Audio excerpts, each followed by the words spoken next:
হরে কৃষ্ণ। জয় পানিহাটি ভক্তি শাস্ত্রী ভক্তি বৈভব কোর্স ভক্তবৃন্দ কি জয়। অনেকেই ভয়ে ভয়ে আছি কিভাবে ওপেন বুক প্রশ্নপত্রটি পাঠাবো লিখে। ভয় পাওয়ার কিছু নেই, আপনাদের সংক্ষিপ্ত ভিডিওর মধ্যে আপনাদেরকে দেখিয়ে দিচ্ছি। ভালো করে আপনারা বিষয়টা পুরো লক্ষ্য করুন। দেখুন, আপনাদের কয়েকটা স্যাম্পল দেখাচ্ছি। এই যে দেখছেন, এই একটা খাতার স্যাম্পল, হ্যাঁ, এই একটা খাতার স্যাম্পল দেখতে পাচ্ছেন। আরো একটি খাতার স্যাম্পল দেখাচ্ছি, দেখুন, এবং আরো একটি খাতা স্যাম্পল দেখাচ্ছি। ভিন্নভাবে বিভিন্ন ড্রয়িং রয়েছে, ড্রয়িং এঁকেছে প্রত্যেকে। তো মুখ্যত যেটা বলার বিষয় হচ্ছে, দেখুন একটা চ্যানেল ফাইল, এই যে চ্যানেল ফাইল দেখতে পাচ্ছেন, এই ফাইলটার ভিতরে খাতাগুলো ঢোকানো আছে, যাতে এর উপরে একটা আবরণ আছে, কিছু এর উপরে জল পড়ুক নোংরা পড়ুক কিছু হবে না। তাই আপনারা লেখার পরে খুব সুন্দর একটা চ্যানেল ফাইলের মধ্যে এইভাবে ভরে দেবেন।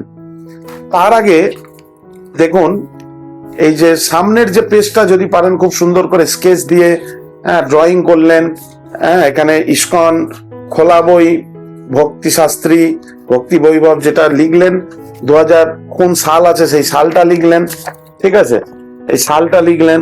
তারপরে কোনো ডিজাইন করতে চাইলে ডিজাইন করুন। তারপরে আপনার নাম, রোল নম্বর, ঠিকানা, তিনটে জিনিস কিন্তু অবশ্যই লিখবেন। মনে থাকবে, যদি তিনটেও না লিখেন, রোল নাম্বার নামটা অবশ্যই লিখবেন, কেন আপনার খাতাটা খুঁজে বের করতে এই দুটো আমাদেরকে সহায়তা করবে। অবশ্যই নাম রোল নাম্বার ছাড়া আপনি যদি পাঠান, তাহলে পরবর্তীতে আবার আপনাকে পাঠাতে হতে পারে, তাই এটা মনে রাখবেন। আর প্রথমেই বলে রাখি, আপনি যে ভিতরে এই যে লেখনীগুলো লিখে পাঠাচ্ছেন, অবশ্যই আমাদের এখানে হার্ড কপি পাঠাবেন। পাঠানোর আগে চেষ্টা করবেন আপনার কাছে কোনো আর একটা জেরক্স কপি রাখার জন্য। যদি কোনোভাবে আসতে গিয়ে মিসিং হয়ে যায়, বা কোনোভাবে বলা তো যায় না, মিসিং হতেই পারে যে কোনো উপায়, পোস্টের মাধ্যমে হোক বা অফিসিয়াল মাধ্যমে হোক, তো আপনারা একটা কপি রাখবেন। পরবর্তীতে আমরা সেটা অন্তত মোবাইলের মাধ্যমে নিয়ে আপনাদের কাছ থেকে আমরা দেখার জন্য চেক করতে পারবো, ঠিক আছে। তো এইভাবে আপনারা প্রথম পেজ থেকে শুরু করলেন। প্রথম পেজে এইভাবে ভূমিকা দেবেন খুব সুন্দর। তারপরে আপনাকে কি বিষয়ে লিখতে দিয়েছে প্রস্তাবনা দিয়ে আপনি মনোভাব, উদ্দেশ্য বা মুড, মিশন, প্রভু স্বাস্থ্য চক্ষুষা, সেই পয়েন্টগুলো দিলেন। দেওয়ার পরে আপনি পরপর কিভাবে লিখতে হবে টিচার বলে দিয়েছে, সেইভাবে আপনি লিখুন। শ্লোক প্রয়োগ করবেন। শ্লোকের ক্ষেত্রে মনে রাখবেন, শ্লোকের স্বল্প অংশ প্রদান করুন। দেখুন, একটা অন্য কোনো কালার কোড দিয়ে আপনি স্বল্প অংশ লিখুন, লেখার পরে ডট ডট দিয়ে দিন, তাহলে টিচার বুঝতে পারবে। পুরো অংশ তোলার দরকার নেই। এবং যে পয়েন্টটুকু চেয়েছে, যত শব্দের মধ্যে চেয়েছে, সেটুকুই আপনারা এখানে প্রদান করুন, বেশি কিছু দেওয়ার দরকার নেই, ঠিক আছে। এবং পরবর্তী প্রশ্নটা লেখার আগে একটা পেজ লেখার পরে সমাপ্ত হলো, এই যে পেজটা সমাপ্ত হয়েছে এখানে, তারপরে একটা পেজ থেকে আপনি দ্বিতীয় প্রশ্ন শুরু করবেন। মনে রাখবেন, তার নিচে থেকেই লেখা শুরু করে দেবেন না, বা এই পিছনের পেজে লিখতে শুরু করবেন না, এই পরবর্তী পেজে থেকে শুরু করবেন, ঠিক আছে। এইভাবে পরের প্রজেক্ট পেপারটা আপনি লিখলেন। এইভাবে লেখার পরে মনে রাখবেন, পরিসমাপ্তিতে যখন যাবেন, সেখানে গিয়ে পেজ একটা দিয়ে আবরণ দিয়ে দেবেন। পিছনের পেজটাও যেন এরকম একটা সাদা আবরণ থাকে, ঠিক আছে, প্রোটেকশন যেটা বলা হয়। কিন্তু দেখবেন, তার আগে আর একটা জিনিস দেখিয়ে দিই, সাধনা চার্ট। এইভাবে দেখতে পাচ্ছেন, সাধনা চার্ট একটা দেখাচ্ছি আপনাদের। এই সাধনা চার্টটা অবশ্যই ফিল আপ করবেন।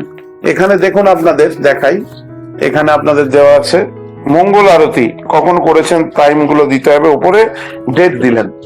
তারপরে আপনি তুলসী আরতি, গুরু পূজা, ভাগবতম পাঠ, ভক্তি বই ক্লাসে কখন যুক্ত হচ্ছেন ইত্যাদি পয়েন্ট গুলো দেওয়া আছে। সেই টাইম গুলো প্রতিদিনের টাইম প্রতিদিন দেবেন। এরকম নয় যে একদিন বসলেন আর 1 মাসেরটা পুরো পূরণ করে দিলেন, তাহলে কিন্তু টিচার ঠিক ধরে ফেলবে। তাই এটাও দেখবেন, সত্যতা বজায় রাখবেন, সেটা আপনার ভালোর জন্য। তাই এইভাবে আপনারা খুব সুন্দরভাবে প্রজেক্ট পেপারটা পাঠাবেন। মনে রাখবেন, এইরকম আবরণ দিয়ে একটা ওপরে যেন আবরণ থাকে। তারপরে একটা সুন্দর করে ড্রয়িং করলেন, তার উপরে মনে রাখবেন অনুভাগের, কত অনুভাগের পাঠাচ্ছেন, 5, 4, 3 অনুভাগ নাম্বার লিখবেন।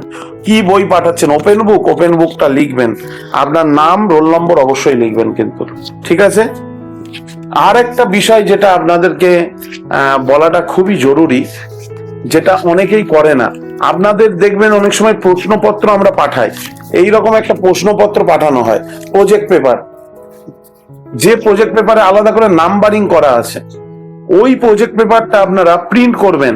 প্রিন্ট করার পরে আপনাদের যে ওপরের মোলার, তারপরে কিন্তু ওই প্রজেক্ট পেপারটা এখানে প্রিন্ট করে প্রত্যেকেই লাগাবেন। কারণ জানেন, আপনাদের সন্দেহ হবে কেন ওটা লাগানোর দরকার, কি প্রশ্নপত্র কি প্রভুর কাছে নেই, বা প্রভুরা কি দেখে নিতে পারবে না?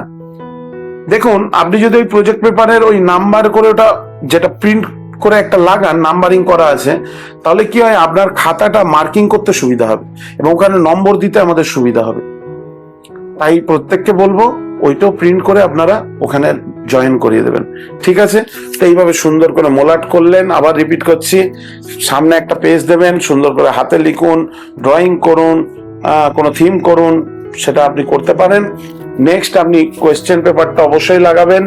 তারপরে আপনি ভিতরে গিয়ে সুন্দর ভূমিকা দিয়ে লেখনি শুরু করে পর স্টেপ বাই যেগুলো আপনার প্রশ্নপত্রে চেয়েছে সেগুলো লিখলেন। লেখার পরে লাস্টে গিয়ে অবশ্যই আপনি পরিসমাপ্তর আগে আপনার যে সাধনা চার্ট সেটা লাগিয়ে দেবেন, তারপরে উপরে একটা কভার দেবেন, এইভাবে সাদা কভার দিয়ে আপনি সুন্দর করে ওটাকে প্যাকিং করে আমাদেরকে পোস্টের মাধ্যমে পাঠিয়ে দিতে পারবেন, ঠিক আছে? ঠিক ক্লোজ বুকের ক্ষেত্রে আপনাদের বলি, যখন পরীক্ষা দিচ্ছেন আপনারা কোনো কাউন্সিলরের কাছে বা বিভিন্ন সিনিয়র ভক্তের কাছে, পরীক্ষা দিতে বা মন্দিরে এসে পরীক্ষা দিতে বসার আগে খাতার উপরে নাম, রোল নম্বর এবং কোন অনুভাগের পরীক্ষা দিচ্ছেন অবশ্যই লিখবেন, এবং অবশ্যই প্রশ্নপত্র অ্যাটাচও করে দেবেন ওর সঙ্গে, তাহলে আমাদের নাম্বারিং করতে সুবিধা হবে। মনে থাকবে সকলের, আশা করি এগুলি আপনাদের ভুল হবে না। আর যদি আপনাদের এটা বুঝতে কোনো অসুবিধা হয়, পরবর্তীতে আপনারা আমাদের অফিসে যোগাযোগ করবেন, আরো সুন্দর করে ওনারা আপনাদেরকে বলতে বা বোঝাতে সমর্থ হবেন। তো এখানে এই ভিডিওটা রাখছি আমরা। সকলকে অসংখ্য ধন্যবাদ। আশা করি কিভাবে প্রজেক্ট পেপার পাঠাতে হবে একটা ধারণা আপনাদেরকে আমি দিতে পারলাম। ধন্যবাদ সকলকে। হরে কৃষ্ণা।